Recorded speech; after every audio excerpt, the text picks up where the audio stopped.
Hey everyone, welcome to the Daddy-O podcast. I'm your host, Rob Burnett, and along with my co-host, Brad Bickerton, we're exploring modern fatherhood and how it blends with business leadership. Both Brad and I are new fathers, and we both run businesses. On this podcast, you'll hear about our parenting journeys, as well as from parenting experts, CEOs, and other business leaders. We're going to dive deep on being dads, business lessons, and the balance of work and fatherhood. We hope you'll join us on this journey. Please enjoy the show.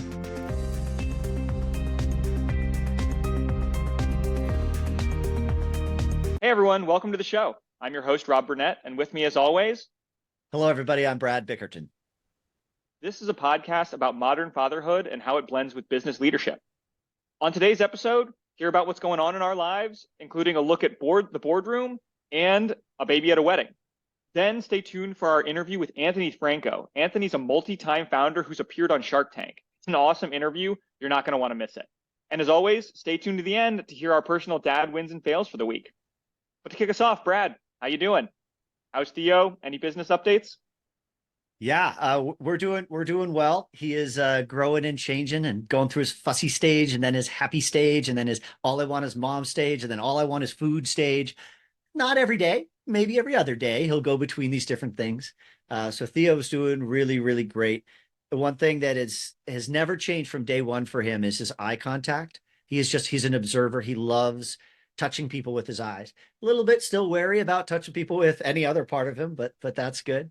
And we'll stay for my wins and fails and some things that are going on with him. On our side of it, we're still doing some of the crazy things you don't think about, like how do you get a dog and a baby seat into the back of a car for a 4-hour trip? And, you can think about it, but then one day you're in that car and you're moving stuff around going, I might need to switch up things here. So that's something we're looking forward to is next week is spring break and it'll be a nice long trip. And super duper excited that Rob, you will be in Colorado next week and we will see each other face to face for the first time in many moons. Since before Laura was pregnant and when Sarah Beth was pregnant, we went skiing. Yeah. It was awesome. So that would have been 15 months ago. So looking forward to all that. And I'd love to hear your updates. And then I really want to get into some work that I've been doing on the work front and an idea for fatherhood too, which is boards and a dad board. And so I just want to open that topic up. But first, I want to hear your updates and thoughts and where you're at and what you're doing, all that. Yeah. So we're in week 7, basically. So from the last recording to now, this is kind of week 7 into week 8 of life for Arthur, and a big week in Arthur's life. So we did our first flight, which happened to be an international flight. So we flew from London to Cleveland via Washington, D.C. And so that was a huge adventure for us. And it went shockingly well. Arthur slept. He slept at all the right times. He fed at all the right times. Totally. We thought a lot about it, but we just kind of nailed it. So, heads up to anyone who can. People love that little baby. The 7, 8 week old, all of the flight attendants were fawning over him. Even people around us, we got a couple comments about, oh, he's so good, he's so cute, okay, welcome to the flights, things like that. But we did a good job. I think this is pretty common advice, but I'll just give it anyway as well, reiterate. We had him nap as much as we could. In the terminal, I had him in the sling a lot, looking out at the world, taking in the world, which he loves to do. And then we held off as much as we could. I walked up and down the aisles as everyone was boarding and everyone was getting seated. I sat down at the very last moment, and we got him right on to feed. Just as he was starting to fuss, he kind of fed through takeoff. Oh, perfect. And then, which is perfect. For anyone who doesn't know, that's because it helps their ears. Although planes these days seem to be pretty good about the pressure changes. And then, basically he fed, slept, did a little bit of fussing, but we didn't have any big cries or anything on the big 8-hour flight to the States. And then kind of same thing happened on our little hour-long flight to Cleveland. So we were psyched. We kind of nailed it. That was awesome. And then the next day, basically, we got up and went to a wedding. One of my cousins. It was awesome. Arthur wasn't technically invited, and he kind of gate crashed. I felt actually pretty bad about it. It was in a museum. We kind of kept him off to the side in another wing that happened to be open. But Arthur had kind of the opposite of his uh, easy flight, he had his hardest moment ever, I think, his most fussy moment of his entire life. So we were able to see the ceremony, but then he just wouldn't calm down in a way that we really couldn't, and we couldn't really calm him. And that was a new experience for us. So we had some. It's hard to explain. Our in-laws came down to be a babysitter. So it was family via some marriages. And they were trying to take care of him. And we got kind of a couple little half-hour stints where we got to go up to the wedding, but otherwise we were kind of taken away. But the fact that we even made it at 7 weeks was like the huge win. And I'll talk a little bit about the calming and some wins and fails on that front at the end of the pod. But there's some fun stories from the wedding that I'm pretty proud of. So yeah, so in Arthur's life, it's basically his first flight, his first wedding, and now we're home with my parents. We're settling in, and he's been bright-eyed and very happy and handled the jet lag well. And then on the work front, I'll just check in there real quick. Things are going well. I'm back in the groove, and I'm trying a little new thing that I read about on parental leave called brain writing. And it's essentially a way to collect written feedback from all your people before you sit down. We're a virtual company in a Zoom session and have everyone brainstorm. You take a written prompt, you force everyone to put all their ideas on paper, then you anonymize it, and then you have everyone rank each other's ideas anonymized. And then only then do you go into a meeting and all discuss it. And we've gotten through those first two steps of collecting feedback and then anonymizing, and everyone's reviewing the anonymized ideas. And only now we're about to head into our first meeting where everyone gets in and discusses, but everyone will have had time to think for themselves, look at the other ideas. And I'm hoping this turns into a really nice session of kind of discuss ideas, move toward action versus, hey, I think we should do this. I think we should do that, blah, blah, blah, blah. And kind of an idea stew in a brainstorming session, which I know everyone's experienced and hates. So that's my work. There's an old Eisenhower quote, which is, it's amazing how much you can get done when you don't care who takes the credit. And yes, it's what very you good. do in this anonymized process is you take away who can get the credit, because even if somebody recognizes their own thing as being pumped up, they're kind of not going to raise their hand. They might feel some warm and fuzzies about being that person, but they're not going to hold on to it like, this is the idea, this is me, this is all that, because they're not getting it from the other side. So they're not getting the social proof that they're amazing. They're just getting the internal proof that their idea is worthwhile. And that allows the good ideas to move forward pretty great. And when the whole team comes out of the meeting with decisions, it's the whole team did the win together because we created this new process that we're going to work through. It's not, it was my idea and I won. It was all of us worked on it. And I'm really hoping that, and everyone's going to feel like they contributed. Anyone who doesn't like the outcome can't claim they didn't have a chance to influence the outcome. It's interesting is there's a parallel, because I do a lot of strategic planning sessions for companies, and I ask sometimes, why do you need somebody to do it? You've got, 5 really, really smart people, can't you guys just get in a room and do it? And the answer is no. And part of it is because the same things, like you and I, let's say I had idea Apple and you had idea Orange 6 months ago, and we fought over it and no one could make a decision and it was difficult. And then we get to the place where you're the CEO and I'm the number 2 and you decide Orange, and that's fine. I'm not maybe hurt by it, but no one ever then brings Apple up ever again. It becomes a social norm that the lesser good idea is put down. Well, let's say Orange fails or Orange succeeds enough that it's time now for Apple to come in. And no, I'm killing this metaphor, but the society has lost. Do we go with Apple? And so that's what a facilitator does, or an anonymization process like you too. It's like that idea that's now become ripe and ready, but the society, the group mind doesn't know it. Now you can bring that back up and say, well, let's reevaluate it. New context, new people, new quarter, new season. Is it right? I love that idea. I'm stoked to hear the results. Yeah, I'll have to fill you in. Yeah. So, and Brad, talk to me about, you were going to talk about boards. You've got some ideas brewing. Yeah, so it's something that just to be honest, I like being on boards. I think it probably has to do with the blending of strategy and then the old law degree that I have rattling around in my head and the actual governance. And I'm on a couple, and I really enjoy the process of it. And I was saying this to a group of founders I was talking to a week ago, and one of them had said, "Well, I've been on a couple boards and they never do anything." I say, "Okay, well, tell me about your boards." And he talks about the descriptions of it, and I said, "Okay, well." There's a difference, and this is not the distinction in law. We can get to that if we want, but there's a difference between an advisory board and a governing board. And the difference to me is not what do you call it? It's not the written legal paperwork. While there are distinctions there, for me, it's three things make it so your board is actually helping this thing move forward versus some nice people that you get to talk to sometimes. And if you miss a meeting, nobody cares. No one does their prep work. It could be a nonprofit or a startup and the difference is these three things: compensation, indemnification, and D&O insurance. If you're not paying people and you're not making sure that they don't have legal risk, you're just getting your buddies to show up and have a beer and listen to you gripe about your company. But if you miss it, well, you know what? You don't really have to report to them, can't really fire them, can't really make a decision. And they end up being advisory boards. Having advisors around is good, it's healthy, it's nice. But most seasoned entrepreneurs and most seasoned CEOs have had boards and know how powerful they can be, including tempering you, right? Because you're at the head of this organization. Do I have the right idea or not? No one in your staff is going to speak truth to power the same as your board. And so having a good governing board is important. And so we were going through that because this guy he's got a clothing company and he's doing fine, but he's sitting on the board of a beer company that his college roommate started 25 years ago. And this thing's about to crash. I mean, its crash landing is inevitable. And why is this crash landing inevitable? Honestly, it's because the CEO, who isn't the friend stepped down as CEO about 5-6 years ago.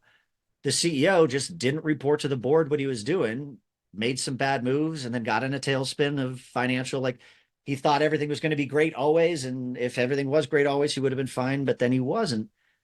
And by the time the board learned of all this, the answer is how do we wind this thing down ethically, not how do we get out of this tailspin? I'm talking to my buddy Mike about this.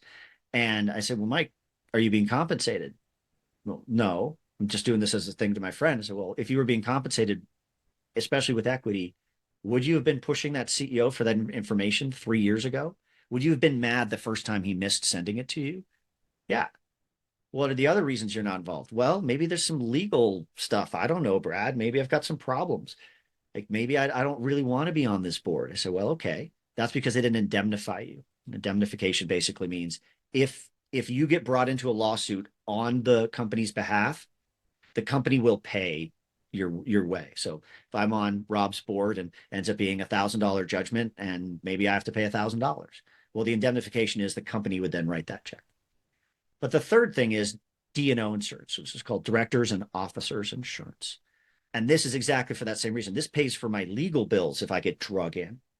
Well, if I don't have those three things, if I'm not being compensated, if I have legal exposure, money exposure, maybe, and you don't have lawyers prepaid on my behalf through an insurance policy, I'm going to act like this is a nonprofit advisory role. I'm just going to kind of hang out, do my bit.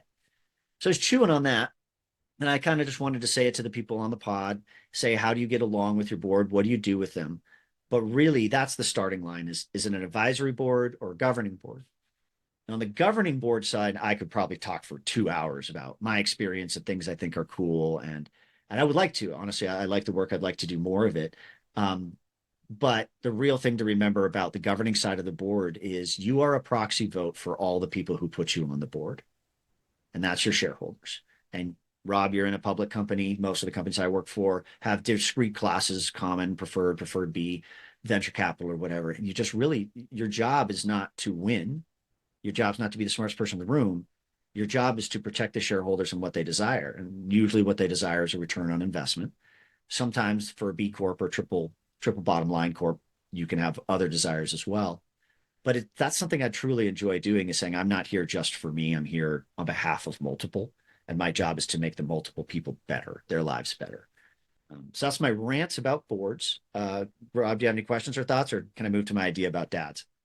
Well, I think the one thought, because where I can connect the brainwriting that I'm doing to what you're talking about with boards, and I think this is important for any CEO, any high level person working in business. What it comes down to is, and there's research on this, but individuals make both the best decisions and ideas and the worst. Yeah. And collective intelligence tends to get you somewhere in the middle. And so with whether it's how you design your board or your advisory board or how you do brainwriting or how you collect ideas, The idea is to let the very best individual ideas come to the rise to the top, but protect you against the really bad ideas. Because as individuals, when we're in our own head, we're actually pretty good at making really great ideas. We're actually a little bit better than being collective intelligence, because we tend to think clearly, we tend to think uniquely, but also we tend to have some really, really real stinkers, some real shit ideas, some real But we bad love ones. them. We got great cognitive bias to blanket us in this warm feeling of this idea of mine is good because it's my idea. And it turns out it's horrible. And so It's horrible. that's what you want the board for. That's what you want brain fighting for. That's where you want to bring in your employees or the people who work for you. You want them to show your blind areas, and then you want to take individual ideas and not dilute them by making them a muddled, brainstormed mess. But you want to be able to talk about the individual ideas and elevate them and say, no, that really is a good one. So I think that's great. But tell me about what you have in mind for a dad board. So I'll go one more thing than the dad board, but Yeah. the smartest people I know do not mind at all defending their decisions. In fact, they like that refining process because they know the magnitude of their decisions. Right. And I just am working with a company and 700 employees, 70 locations, had a pretty big riff earlier in the year. And the CEO, the reason he calls me is just to defend his decisions before he goes into his board meetings. And he doesn't mind if they beat him up, doesn't mind at all. Because if collectively, him and the board, starting with him and then the board, if they mess up, they'll have another riff and hundreds of people will lose their jobs and thousands of customers will have to go to an inferior source because a really good company. They've got the stats on that, but being a really good company and offering a good service is not the same thing as having good cash flow. So defend your arguments, and if for no other reason than because you've got cognitive bias rolling around in your mind. So I was thinking through this, and I was thinking about dad boards, and could we have a group of people that actually have the same feeling as a governing board to keep me from screwing up? And I'm not as interested in somebody coming in and telling me what to do, which good boards don't do that, or somebody coming along with a really good idea. Hey, Brad, the magic way to get your kid to stop snoring, do teething better, magic, potion for the relationship. Not really looking for good. I'm looking for what you said is downside risk. Can I get a group of guys together who are invested enough in me being the dad that I can be, or just really the not screwing up dad? And we'll have him on the pod to talk about a lot. My best friend Mel is that to me in a lot of ways because his son's 6 years old and he's the godfather of my son. But that's about him helping Theo out. How do I get a board, a dad board that's not an advisory board, not a, hey, we talk sometimes and sometimes some dad wisdom gets thrown around and that's kind of neat. And this came up from a bunch of reasons, but mostly because of this board work I was doing. But the second place that it came up from is we had a big power outage 2 weeks ago and we didn't have power for 10 hours and it was cold. And eventually Sarah Beth said, we need to go to somebody else's house, maybe stay the night. Fine. I'm then talking to the dad who lives right next door about what he was doing. He said he had to take the day off work and they were super nervous and they were thinking about renting a hotel room for the night. I thought he should have had smart friends to take him in. Or like Sarah Beth and I have 10 people in Boulder County within 20 minutes of here who would have taken us in. And he doesn't have that. We do, but that's like the advisory board. That's the people who can help out when you need good stuff. What is the governing board for me as a father that I can't hide from? I need to report into. Will take me to the woodshed with authority when I need it. Or I told the wood chipper by I was coaching a guy. He's like, Brad, you took me to the wood chipper today. It was a lot harder and a lot harsher, but a lot faster than the woodshed. So that was my idea. I don't know what I'm going to do with it yet, but it was a neat idea, and I want to share it here on the pod. Yeah, I think a lot of people's answer to who the board is mom. And she'll Ah, take you to the wood chipper and she'll tell you exactly where you're screwing up. Um, true. And a I think you're loving sometimes, but I think you're onto something there, which is how do we create it's exactly what we're talking about. How do we stop ourselves from making the dumb choices? It's not about trying to make our choices better. How do we stop ourselves from having the bad ideas? And how do we build support structures around ourselves? And I mean, that's what we're trying to do with this podcast, right? Is how do you build support structures around dads who want to do this stuff, and we're all trying to figure it out. And I don't think we're reinventing the wheel here, No. but we're trying to figure it out and do the best we can. And it's hard. There's a lot of something that's been on my mind a lot is there's a lot out there right now about kind of male lack of friendship and lack of support structures and things like that in kind of today's world. And so how do you combine those things? And I think there's something there. And if you're listening now and you've got ideas or you want a dad board, shoot us an email. Email us at daddyopodcast@gmail.com and we'll workshop it. We'll see if we can figure something out. Well, what we'll do is we'll collect them all, we'll anonymize them, we'll put them back out to everyone, and we'll see which ones rise to the top. Exactly. All right, Brad. Well, why don't we take a break, and when we come back, we're going to have our interview with Anthony Franco.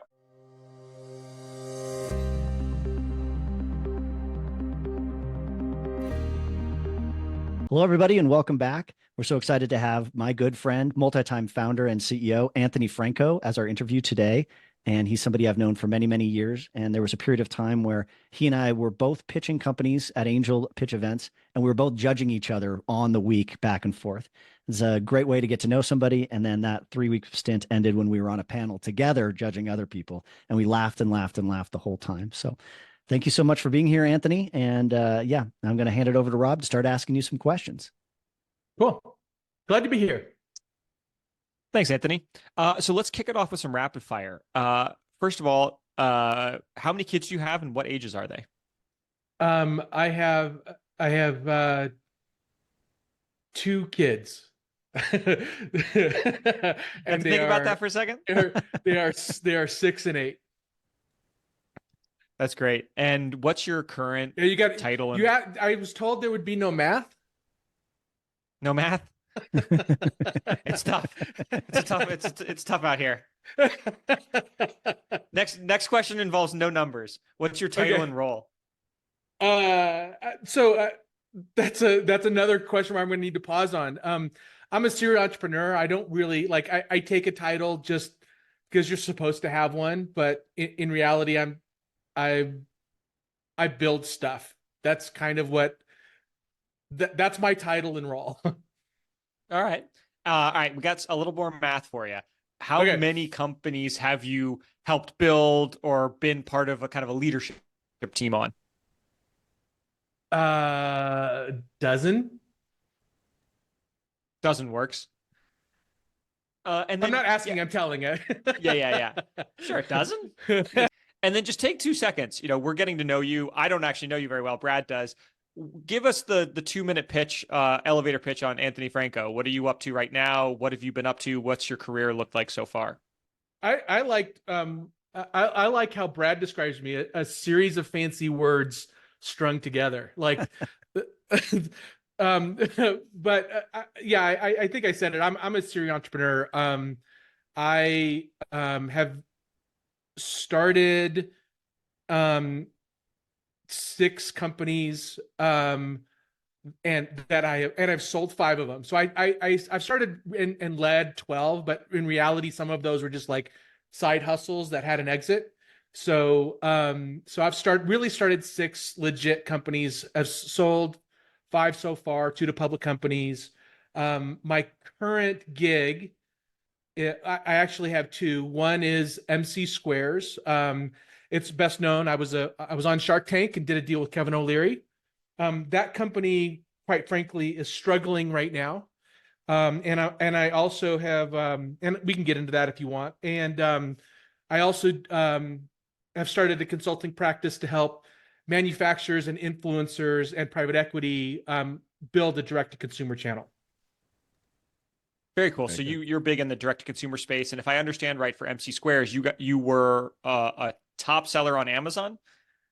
Yeah, we still are. So we had so to dive a little bit in the trouble that we're in, we were growing very well, and then but we weren't revenue diverse. So we're a manufacturer that builds, we have patents and build really fun, unique office products. And we were exclusively focused on Amazon and selling through Amazon.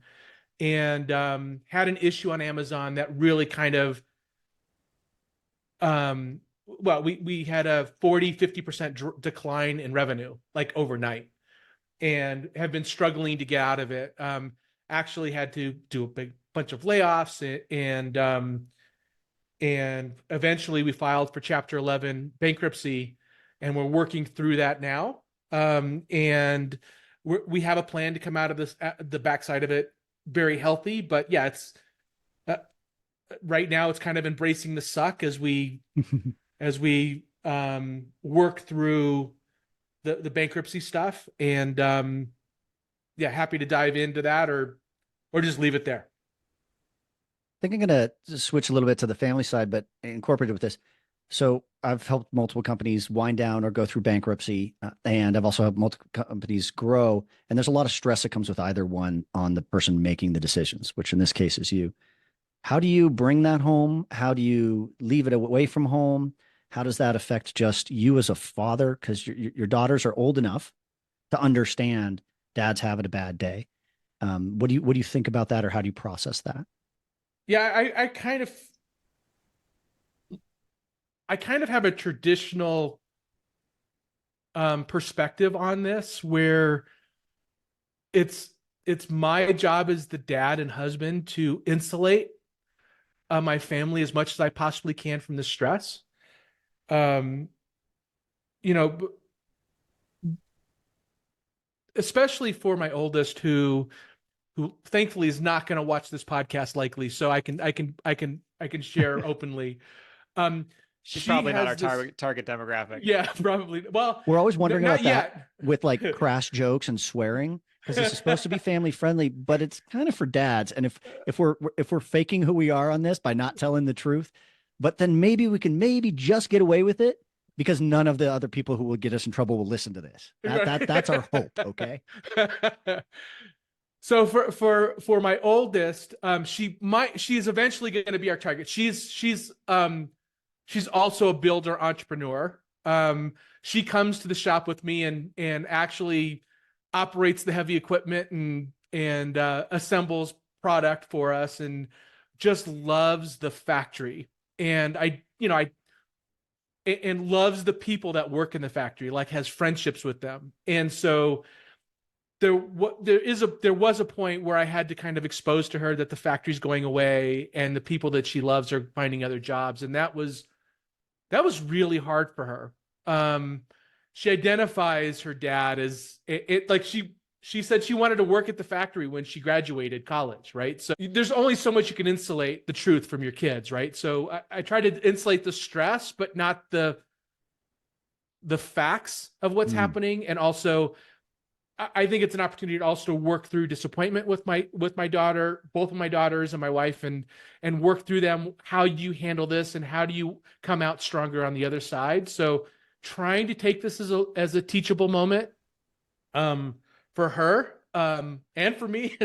But yeah, so it's again, the stress part of it is on my shoulders, nobody else's. Yeah, and how do you think about that when it comes to, so you've got a 6 and an 8-year-old, and you're a constant builder, right? So when you entered your fatherhood journey 6-8 years ago, were you still kind of an entrepreneur? Were you running your own things? Was it pretty uncertain? Like, could things, I know I live a life where, like, I don't know, I'm always worried that the company's going to go under before the next paycheck arrives. Yeah, so I've been fortunate to have a couple of really good exits, and so I would say life hasn't been as uncertain as it is right now. So the uncertainty is a new thing for my family. I should say financial uncertainty, right? Company uncertainty is a constant. Where you are, where you're going, what's happening, what the hell am I doing? Like, all of those things are a constant as an entrepreneur. Yeah, we're constantly trying to battle all of these unknowns and battle through kind of whatever new challenge pops up. So with your daughters in particular, do you frame yourself as dad the entrepreneur? Do you kind of give yourself that title? Do they know you as that? Do they know that you run companies? Does that kind of impress upon them? Yeah, I wouldn't say so. You say they're not impressed with it, but they know what I do. Um, Are they impressed with certainly not anything that you impressed do? by me. Yeah, it's like, I get the, oh, dad. You get the like eye roll. that. Yeah, it's whatever, dad. Yeah, it's funny. I can manage a very large team and get a very large team streaming in the same direction and working on the same things, but I can't get my kids out to school on time with my wife. So it's like it's this weird dichotomy of being a leader and having no control at home. We actually, I think this is our third interview, but of course, Rob and I have been interviewing each other for over a dozen now. And this is a constant thing. It's okay. I know how to be in charge of a large group of people with servant leadership mind, right? It's my job to help everyone go the right direction. And I do that constantly, and for me in my coaching and all this stuff. And then you're at home and it's like, well, best case scenario, it's chaos. Second best case scenario is I'm not in charge. Yeah. Neither of you guys have, you guys have young ones, right? So there is something super humbling about your kid asking you to wipe their ass. Like that, you haven't experienced that yet. It is coming. And you realize, okay, so I really have, this is not the life I imagined when becoming a big shot, right? Yeah, my dad tells a story. He had an exit of his own, and he talks about kind of like we were in Denver at the time. I was too young to understand, but he talks about kind of walking down the street in Denver, like going to some meeting after the fact, feeling like a big shot, and just like getting a bird to poop right on his head. And he's like, "Oh, yep," like God is a great equalizer, no matter where. Yeah, no matter where you're at. I mean, it's a little bit better, I guess, because my exit was I spent literally the entire night copying HR files because one of our people was had an intent to sue, and we wouldn't own those files after 6 a.m. the next day. So my exit was a little bit different. But anyway, another story. The bitter with the sweet. Sorry, Rob, you're going to ask another question. Yeah, I just wanted to dive in because I'm sure a lot of our audience kind of heard the term Shark Tank come up and they want to hear more about that. So can you tell us just a little bit about what that experience was like? And on top of that, did your kids see you on TV? Was that fun? Yeah. Like, did that register? So we as a family used to watch Shark Tank every night, and I tried out 6 times to get on Shark Tank.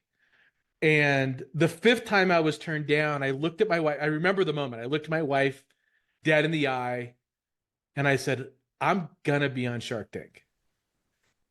And she looked at me as though I was batshit crazy. Again. You're right. Which is a normal Tuesday.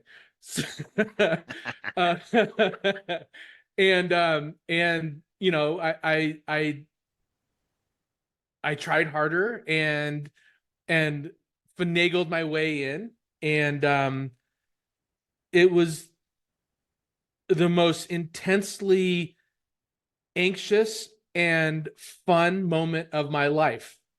It wasn't the best moment of my life, but it was the most anxiety ridden combined with an extreme amount of fun. For the record, what did it take to get to that next level? Like, what did you have to double down on as an entrepreneur to kind of go from between the 5th and 6th interview? A recognition that of how much story mattered to the producers. Like this, I thought my business mattered. I thought, what I was building was really cool, and really what they cared most about was the story of the entrepreneur, which is uncomfortable for me to talk about myself. But until I did that, I basically watched all the Shark Tank episodes again and said, okay, so my story is going to matter more than anything else. So I kind of got over myself, that phrase, don't be so humble, you're not that great. So I tried to not be as humble and talk about myself a little bit, and that's what really got me over, and kind of was the underscoring theme of the episode. was this, nerdy kid from high school that barely graduated because he spent all of his time in the computer lab. Now helping people collaborate. That was the underlying theme of the whole episode. That's cool. And I know that's something Brad and I have been working on, is part of our exercise in doing this is trying to get over ourselves. And, it takes a little bit of practice to go and talk about yourself, because I don't know, we're not that great, but we got some stories to share and we want to get out there. And so we're trying to make it fun, but that's really cool. So but what was it like, the watch party? So the watch party was not fun for me. And the reason why was, I'm on the website and answering questions, and so we had, our whole team was in the process of working the business while we were airing, because you get inundated with traffic.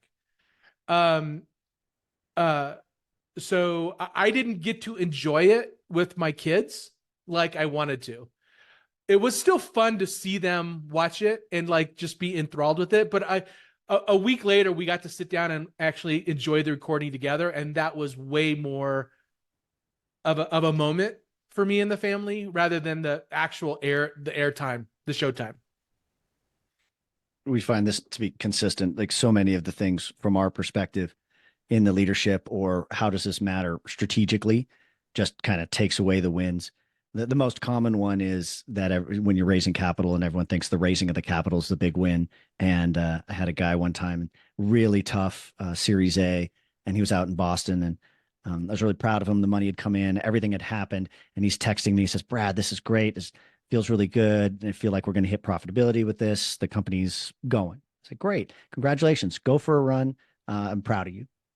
5 minutes go by and he goes, "Hey, I'm kind of worried about our Series B metrics." That's all the time he got in his own mind and his own personhood to truly celebrate, a milestone, which was 5 minutes. And then we start thinking about the next thing. In yours, it was reverse. It was negative 3 hours before show. You're already, are we going to be able to handle the traffic? Are we going to be able to handle, take this momentum that we're getting, we earned through 6 tries, take this momentum and use it. Anyway, it's a common phenomenon. I saw this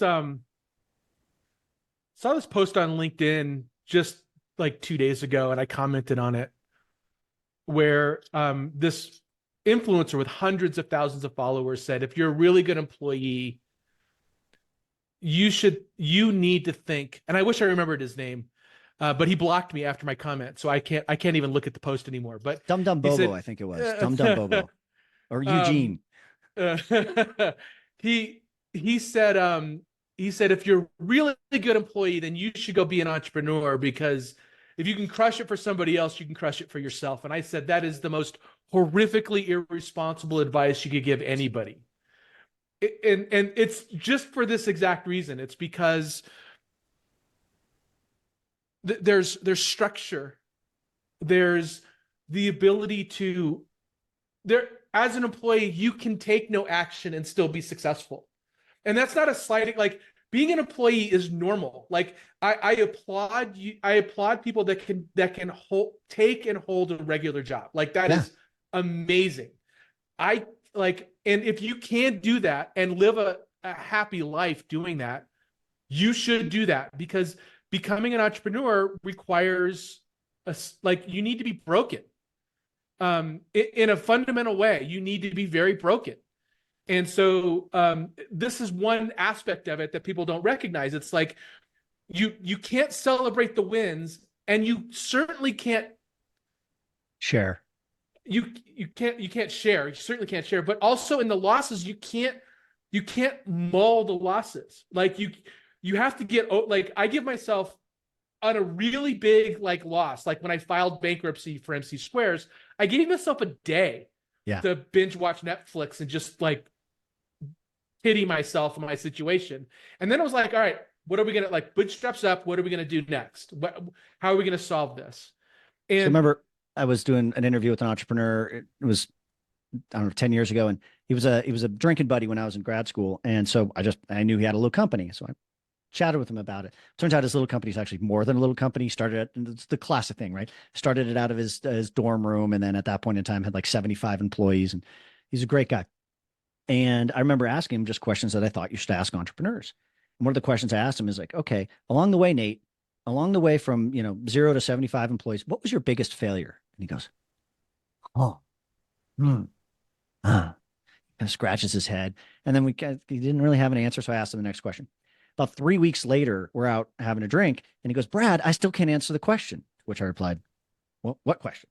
I didn't remember. And he goes, I still don't know what my biggest failure was. What's going on? I said, all right, Nate. I said, well, Nate, let's reframe it. What's a time everything went to shit and you learned a lot? Oh, well, yesterday. Yeah. And I really that's think exactly right. Yeah. And so I guess the question I'll ask you from that is, how much of that do you think is you, and how much of that is you have enough scars on your back that being whipped again doesn't hurt as much?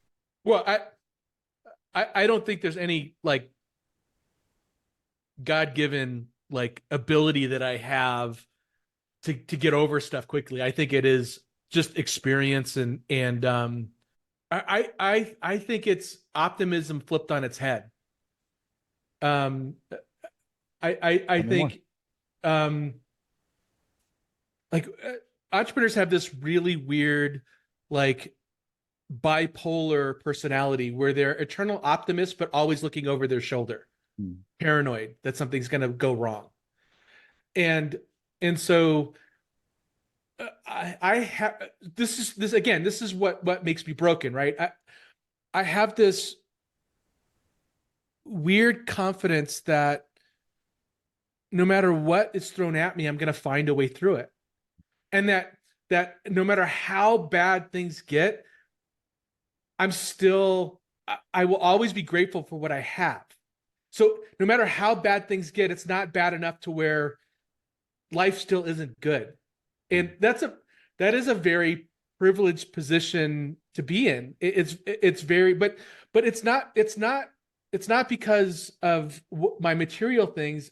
If you look at most people that work with their hands every day, that are doing low paying jobs or high labor jobs, they view life in the same way. And so I always remind myself that that people that don't have a lot are generally much happier than people that have a lot. And that's just because they're able to be grateful for the things that they do have, and not, I mean, gratitude is the master key to happiness. And so I think that I'm able to get through stuff, one, because of my scar tissue, and two, just because of my frame of reference of what matters. Thank you. Thank you for sharing. Rob? Yeah, I appreciate the vulnerability. And I think that it's similar, but it reminds me of a quote. I couldn't tell you who said it, but basically that courage isn't the absence of fear. It's Right. having fear and taking action anyway. And I think what you said should resonate with a lot of business leaders and entrepreneurs and anyone considering entrepreneurship is, as entrepreneurs, we're not scared of failure. We're not happy all the time. It's very miserable. It's very lonely. It's very scary, but you move forward anyway. And I think that that's a powerful mindset to take. And it sounds like you've adopted that. Yeah, I was asked a question once on another like I was in a panel discussion, and the host asked me, "What keeps you up at night?" And it took me a while to like absorb the question, and I said, "Sleeping well is what keeps me up at night." And he looked at me like, "What?" I'm like, if I'm not worried about something, then I'm missing something. So if I think everything's okay, like, and it's not just that that's true, but also I think there's this like Murphy's Law aspect to it. Like literally 3 weeks before the algorithmic issue with Amazon that we experienced, I looked at my number 2, Ian, and I said, "Hey, dude, we've made it. Like, we're finally here." Evo, no. Sorry, Ian's also known as Evo. And Ian was like, "Yeah, I think like, things were going good. Like, we were climbing. We had our best month ever." And I'm like, dude, we've made it. And 3 weeks later, Amazon experienced a technical issue that caused us half of our revenue for nearly 2 years. So I don't know what the point of that was, but other than being rooted in that paranoia really does have some, like, from my experience, very practical application. Another CEO that I know, and he took over a bank, right? So old school, took it over. And it was I've been coaching him for 3.5 years now. And he finally started going to actual counseling because coaches are not counselors. And he finally met somebody who could handle somebody who's gifted and talented, an IQ and an ability set of his. And she started helping him go through stuff, and she helped him identify his superpower, just life superpower, everything. And his life superpower is being uncomfortable. He's just way more gifted at that. I so identify with that. I was thinking you might. God, I so identify with that. Yeah. My favorite phrase from my church, Flatirons, is success and comfort are not compatible. It's interesting. I love that phrase. Yeah. And it's okay. I mean, Rob is a heck of an athlete, and he knows how to not be comfortable. And one of the things he's finding in his journey, and I'll let you speak to this a little bit more, is he usually has athletic endeavors in front of him, but he knows that the chop wood, carry water work of being a dad to a young kid is going to take away his ability to hit a high athletic. So he had to be uncomfortable and choose a new athletic standard, which is just try to get on the bike instead of try to achieve. So yeah, I think that'll probably be nearly universal for the people on this podcast. Rob, I kept telling you I'd let you take all the talking on this one, but Anthony's saying good stuff that I know about. No, this is great. And I want to dig into that more because I think that I think about my athletic career, and I think about, like, people who aren't athletes. They'll go for a run and they're like, this hurts, it's miserable. And then you look at a marathon runner and they go, this hurts, it's awesome. Yes. And it's something about the scars on your back or the building up of some endurance. And I think it translates both in business and in athletics, that once you've built up a certain amount of that endurance, the pain gets fun. And it's like, yeah, I'm comfortable in this pain. I'm comfortable in the building and the uncertainty. What's the joke that's popping in my head is this guy's beating himself in the head with the brick, and another guy walks over and, why are you beating yourself in the head with the brick? And he's like, because it feels so good when I stop.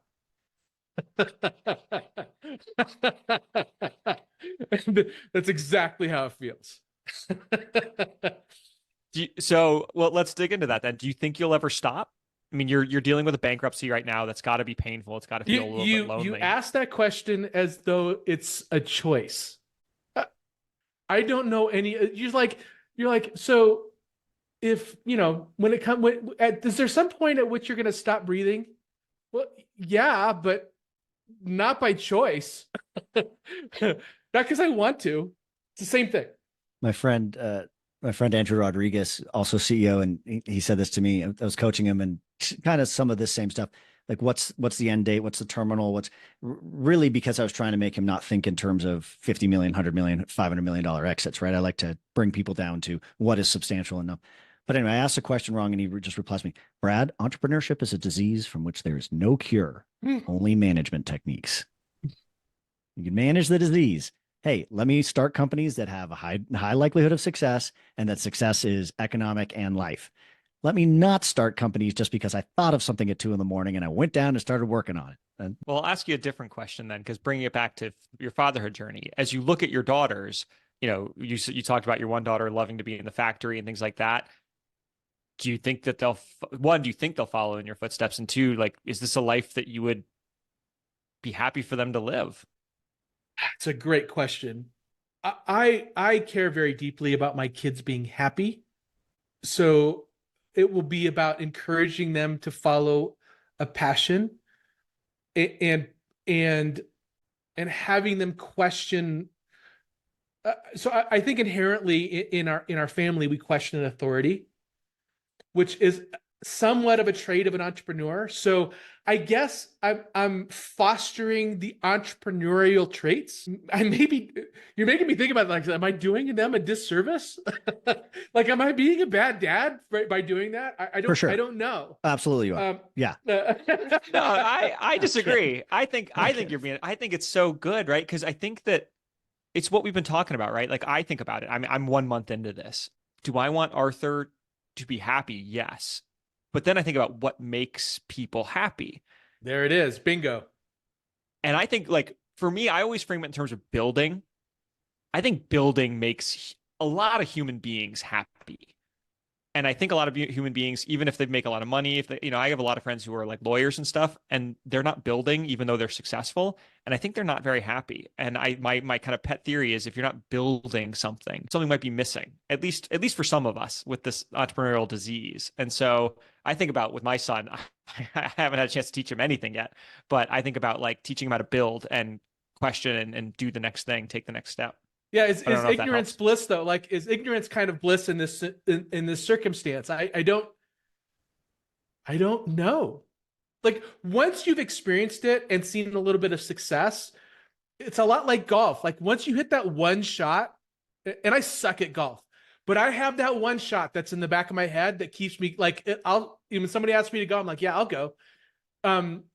Because of like you've been exposed to it enough, and you're no longer ignorant about it. Therefore it's like you catch it and you can't get rid of it. I don't know if I'll encourage it with my daughters, other than I can't remember. I think it was Jim Carrey that talked about, and you guys might know this story, that talked about his dad. And his dad gave up his pursuit of what he loved to do. And I think he was a musician, and I might be getting all this messed up. And he gave up being a musician to go be an accountant or something. And after 20 years, he was fired. And what he said about his dad was, I decided that if I was going to fail, I was going to fail at something I loved to do rather than fail at something that I compromised to do. Because there's no guarantees that your compromise is going to work out either. And so that thread of truth is something that I think it would be a positive thing to pass on to my kids. There's also something like how much we can control in life. I think there's some cognitive bias in society about that. And I know this because I'll talk to family members and say, Brad, how do you handle being an entrepreneur? You don't know what you're going to make next month.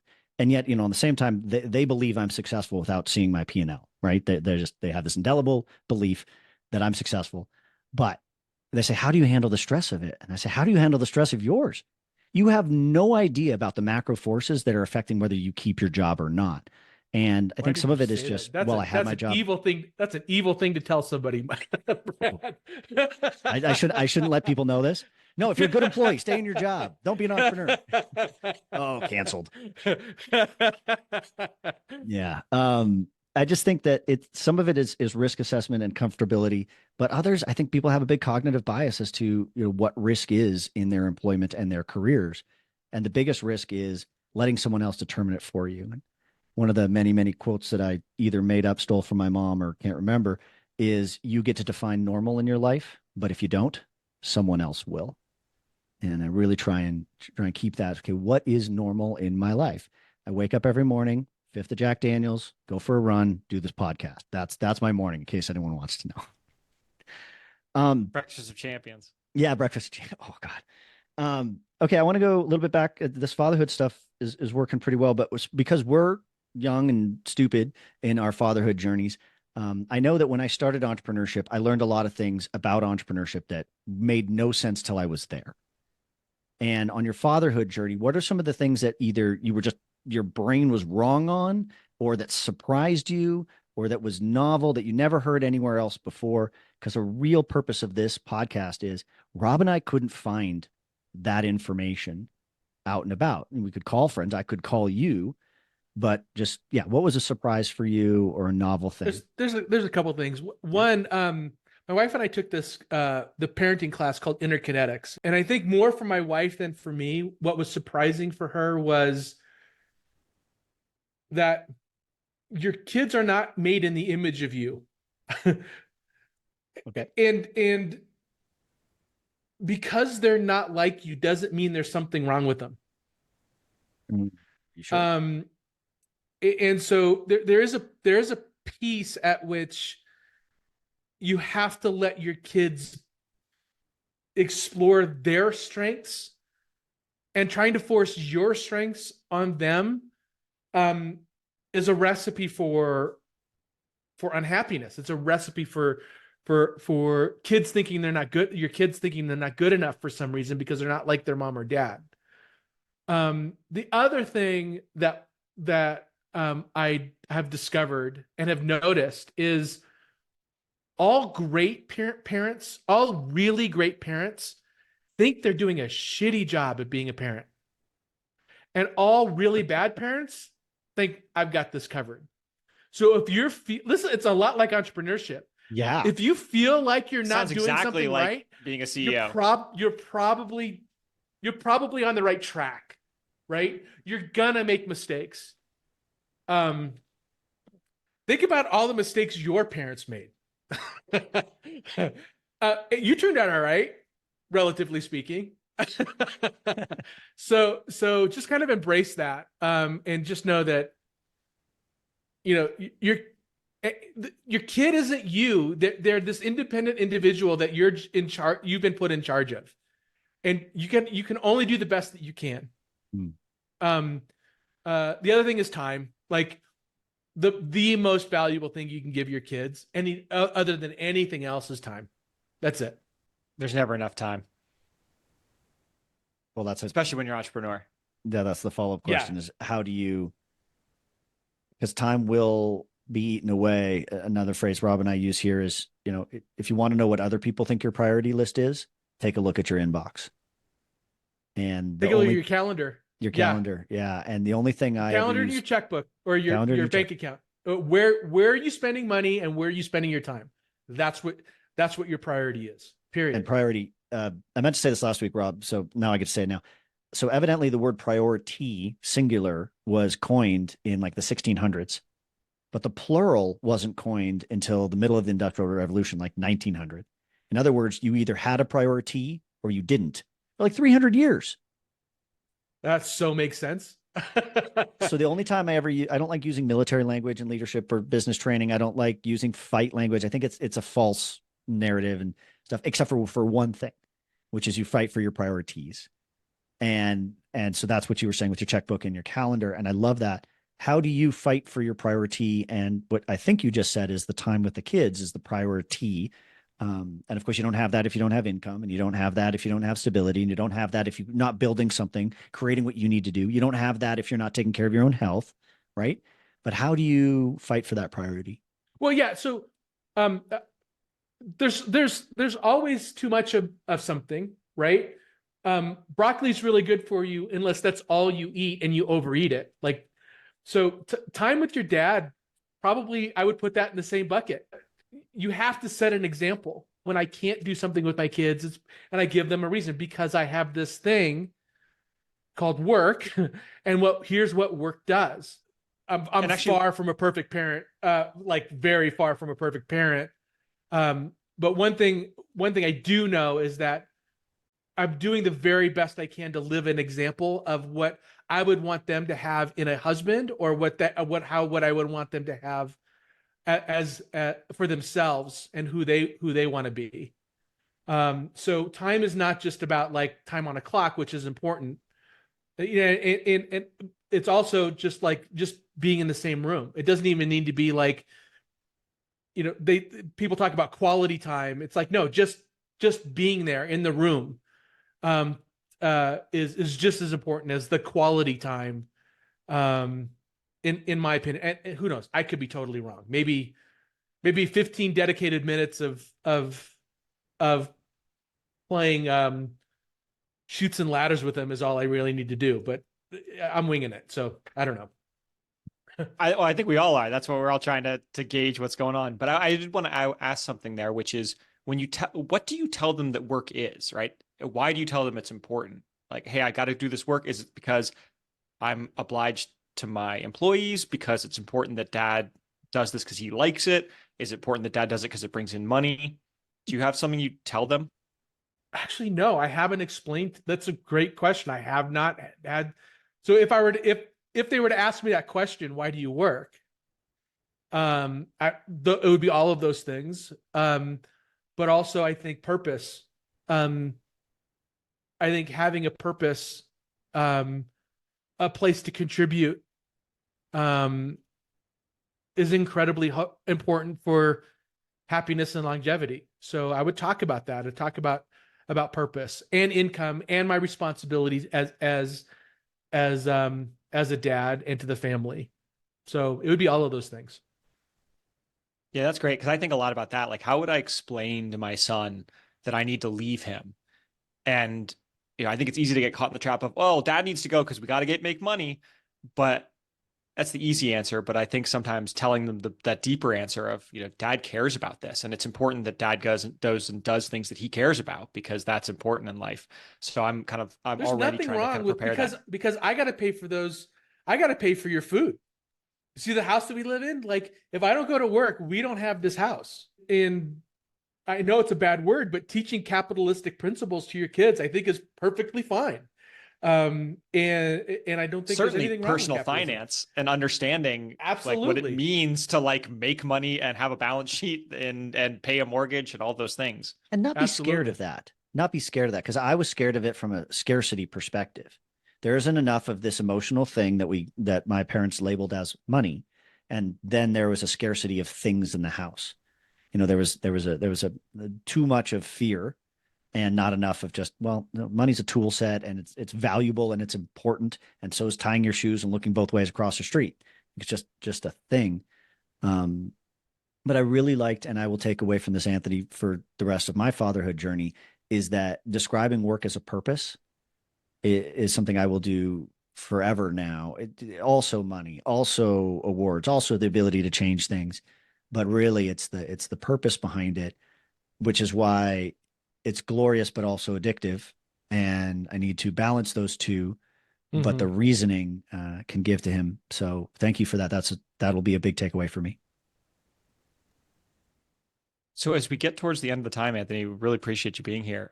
Anything else in your journey you want to dive into before we kind of wrap up with a couple of last questions? No, let's go ahead. Nothing's coming to the top of my head, so we could jump into your questions. Yeah. No worries. So is there anything, in all of the companies you've worked in, things like that, is there anything that you've seen like an employee or co-founder do as a parent that was kind of non-obvious, or that worked well for their work-life balance? And I've got a lot of amazing examples of things that I've learned from other people and watching them do it. So my father-in-law, also an entrepreneur, runs a business, and I really look up to him because he has this insane work ethic. He works a lot, but his kids never once thought that they weren't the priority. Even though he spent a lot of time at work and spent a lot of time building his business, his kids just know that they're the center of his world. And that can be accomplished in all kinds of different ways. One of the things he did, no matter what, like part of the reason why he's an entrepreneur is because he set a goal. I would never miss one of my kids' games ever. And I've heard that, I've been married to Shauna 13 plus years. Not a math question. I've heard that story a lot, that my dad never missed a game. So yeah, I guess my example would be, however that manifests, your kids need to believe that they're the priority in your life. And then, as you've kind of been an entrepreneur your whole career, and as you transitioned into an entrepreneur who's also a father, are there any ways you've changed how you work? It's more about parenting for me is more about my free time rather than my work time. So, is there a way I've changed that I've worked? There's more pressure. You know, when it was just me and Shauna, um, if things didn't work out, um, we could downsize pretty easily. Um, much harder with kids, much harder with roots that your kids are starting to establish. So I would say that the pressure to maintain my kids' lifestyle um, maybe has made me a little more cautious. I'm trying to think if there's anything else, but I would say You that would think probably be that the fundamental caution reason. is a pro or a con in your future state in business and leadership, being more cautious because you've got this downside risk floor? Yes. That's why I love you. Well, we'll let you write Sounds an like the essay right on this answer. and post it for us. This is what I meant by yes. 2,000 words by Anthony Franco, co-written by ChatGPT. All right, I'll move on to question. What is one resource you wish you'd had earlier in your fatherhood journey? One thing people should go out and buy, listen to, just like, this is great, get it. I wish I'd had it earlier. Other dads. Other dads. Other dads. Yeah. So my wife is the social engineer of the family, and if it wasn't for her, I wouldn't have any like dad guys that I would hang out with, and so she and I'm starting to recognize how important those having dads in similar situations, similar age groups, similar value systems, has been to being a better dad. Like Nate, one of my dad friends, just an amazing dad with his kids and how he coaches them in their athletics. And I'm like, wow, I really look up to that, and I have something to aspire to. And I have a half a dozen dads like that I look at how they do stuff, and I'm like, I'm going to modify how I do it based on what I'm seeing, how I'm seeing them interact with their kids. So, really being purposeful and mindful about who you hang out with, and therefore who your kids wind up, whose kids your kids wind up hanging out with is probably the most, more than how you're a dad, who your kids hang out with is probably a more impactful piece of their life than anything else. I've heard that a lot. I'm in the UK and but I'm always from the US, and I've got a colleague who's also English who raised kids in the US. And everyone asks, where they got their accents, or who won, dad or mom. He's like, it doesn't matter. It's who they hang out with. That's going to dictate all that stuff, and that's just a small microcosm for all the rest of it. They learn from that, all that time they're out of the house doing other things with other people. Exactly right. Exactly right. Well, to take us to the end here, there's something we do on each of these podcasts, which is talk about our wins and fails. And Brad and I usually do it kind of at the end of each week. So what was our dad win for the week? And what was our dad fail for the week? And wins can be, you got a smile or a hug. Fails can be, left the diapers at home or got pooped on. So we figured we'd give you an opportunity to share yours as well. And you can take from the last week, or you could take from, your whole journey as a father. Kind of what are the big wins and what are the big fails? The thing that's popping in my mind is something that happened just this morning, and it's both a win and a fail. Of course. Perfect. So, my daughter's school, my 6-year-old Vivian, they earned a reward in class, and the reward was they're going to have a Dr. Seuss Day today in their school, and we've been in charge of making green eggs and ham. And so last night I ordered a bunch of Spam and food coloring and soaked the Spam overnight in juice and green food coloring. and is the most brilliant green ham you have ever seen. It is such a win from a green eggs and ham perspective. And my wife will not take it to school. Oh. She's like, that is so gross.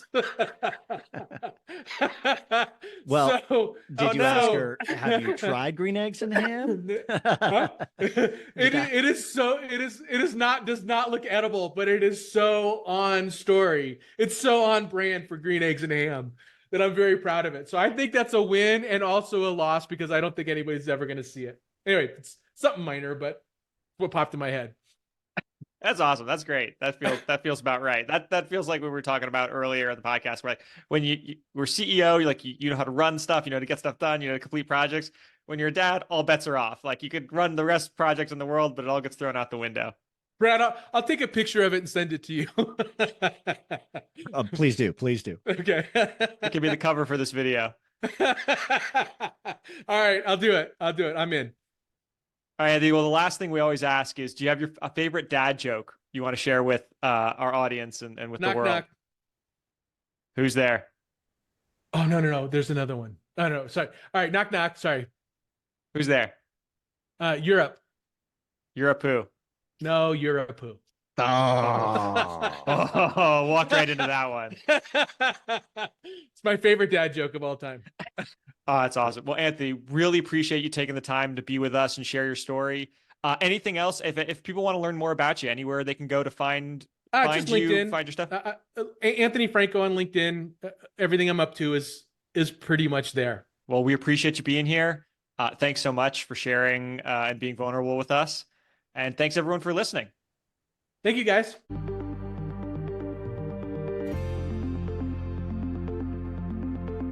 All right, everybody, welcome back. Hope you enjoyed that interview with Anthony Franco. He's a great guy and a smiley guy, and we really enjoyed being around him, and I enjoy being his friend for a long time. But as we move on with this pod this day, well, it's time for us to get to our favorite part of the show, which is Dad Wins and Fails. And I tell you, we always have them and the different qualities and things. But Rob, why don't we start with you? Tell us what's going on. What did you do? Yeah, so as I mentioned early on in the pod, it's been a busy week, a lot of wins and fails. My win is kind of a two-parter. So we were driving after we landed, and we were driving down to this wedding. It was about a 2-hour drive. And about an hour in, Arthur started to get fussy.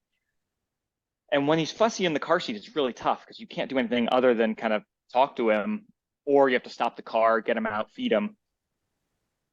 And we were literally like within a mile of an exit. We were gonna pull off. And I think I've mentioned in the past on this show, I've found that one trick I could do is put music on my phone and turn it up really loud. And so I was like, you know what? Let's just give this a try. So I put on the Foo Fighters. Dave Grohl, if you're listening. Good. Turns out Arthur is a huge fan of the Foo Fighters. And like, there's something about that music, like the tempo and the percussion. So I turn it on. He goes right back to sleep. And the funny thing is, about halfway, we had about an hour to go, about half an hour in, I get a call on my phone. So it stops the music and I have to pick up. So I pick up for 2 minutes and Arthur starts to get fussy. And so Laura in the back seat goes, well, I'll put on music. She puts on Taylor Swift. Has no effect. Arthur gets fussy. He gets louder and louder and louder. And then I end my call, turn the Foo Fighters back on, put it back. He's back out. He's back out for the next half hour until we get to the hotel. So like evidence that it is specifically that music, not just music in general that he likes. And then so Laura's like, so my line now is to foo or not to foo. That is the question. Exactly. So Laura's like, I cannot believe my son likes to, but like this music makes like my adrenaline, it makes me anxious, and he's just like racked out to it. So then we're at the wedding the next night, and I had mentioned he was as fussy as he's ever been, just inconsolable, really tough, quite a tough night for us. And so we spent something like, on and off, where we're there, he calms down, he goes to sleep, we go to the ceremony, we come back, he's fussy. It's on and off, on and off, on and off. And finally, there's like an hour or two stretch, hour and a half stretch where he is just not calming down. I've left Laura in a room for a second. She's spent time with him. I went up and grabbed a quick dinner. I come back down. I've traded off. She's back up at the meal, and I'm holding him, and he's just inconsolable. And it's been a while. So finally, I'm like, well, you know what? I'm gonna try it again. And I turn on the Foo Fighters, crank it up. 2 minutes, he is out asleep on my arm, completely dead to the world. So I wait a minute or two. He stays asleep. I'm able to put him in his bassinet with our babysitters. I leave my phone in there, playing the Foo Fighters, and I went up. I got to finish my meal. We got to hear all the speeches at the wedding, and we got to do basically see the first dance and do one dance. And after we had done one dance with the band, we got a call from the babysitter basically like, nah, he's up now. And that was kind of the end of our night. But I bought us like a whole hour. And so the joke about my whole family now is that he's a Foo Fighters fan. And Laura is just like, I cannot believe that this is what you do. So that's a win for me. Totally awesome win. On the fail side, it's been a pretty good week. I would call this more a defeat than a fail. Okay. And that is that last night, for the first time since Arthur was born, I did not sleep in the same room as Laura and Arthur. So coming out of the wedding, a couple of us have started to feel ill, a little chesty and coughy. No, everyone's testing negative for COVID, but Laura's feeling fine, Arthur was feeling fine, and I knew that multiple other people were sick in the kind of broader family, and there were texts going around, and I wasn't feeling good. And I haven't felt great since like a month ago when I got sick a month ago. So I was like, you know what? For the first time, we're at home with our family. There's plenty of support. Arthur's doing well. I'm going to sleep in another bedroom and try and get a full night's sleep to both not get Arthur and Laura sick and to try and feel better. And I felt that, I really didn't want to do that. I didn't want to leave them. I've throughout this whole time, I've not slept in a separate bedroom. I've kind of been up and down, and yeah, Laura's been taking the brunt of the changing and the feeding, but I've kind of been there. And I decided to kind of concede to practicality and try and get a full night's sleep and get better. And the good news is I don't feel 100%, but I feel so much better. I got the best night of sleep I've gotten in 2 months. Yeah. But I felt bad. I want to be in that. I want to be in the mix with Laura. I want to be there with my partner. I don't want to kind of leave him. And so obviously there's some guilt there, and I kind of feel defeated that I kind of broke the streak. But I think everyone survives. Arthur's happy today. Everyone's good. So those are my wins and fails for the week. Brad, how about you? I just want to say it's one of the things, the protect the cave phrasing that you brought up about a month and a half ago here. And I've been thinking about that a lot. And it's hard to protect the cave when you're not in the cave, when you're in another cave. And even if it's not needed, right? It's that invoking part of being there is useful Exactly. and helpful. Yeah.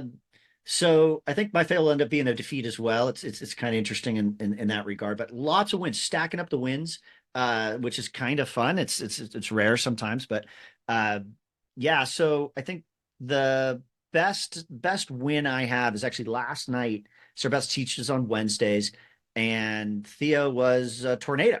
He is getting ready to walk. He's guying. We're really sure he said hello yesterday morning. He's pointing at things. And he's not being a disturbance, but he's being just more work, more time or effort. So then I take Theo on these evenings where, it's already been a long day for me and that. And as he was kind of playing around, he started to wind down. I started watching a show, Baby Driver, great movie, on the earbuds. And he starts playing, and then I just sit on the floor, and he kind of walks over to me, comes with my arms and lays down stuff. And I just had this moment where I said, you know what? I'm going to flip him around and just have him sit in my lap with a toy. And he does it, and he is super content. And I think it was my calm.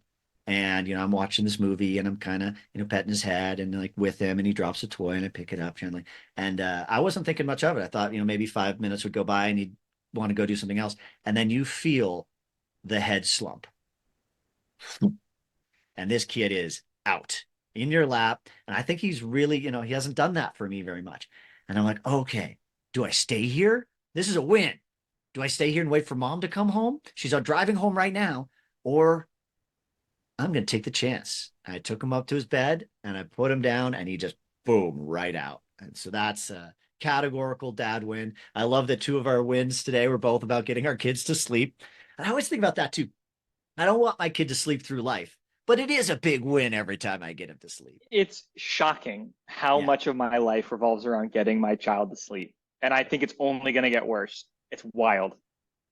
And so then the flip side of that is he still sleeps in bed after his first feeding. And the other night he was a tornado. He was a little Tasmanian devil. So he has to be between us when he's moving. And so Sarah Beth only gets one side. And he was just up and down and climbing on dad and over to mom and left and right.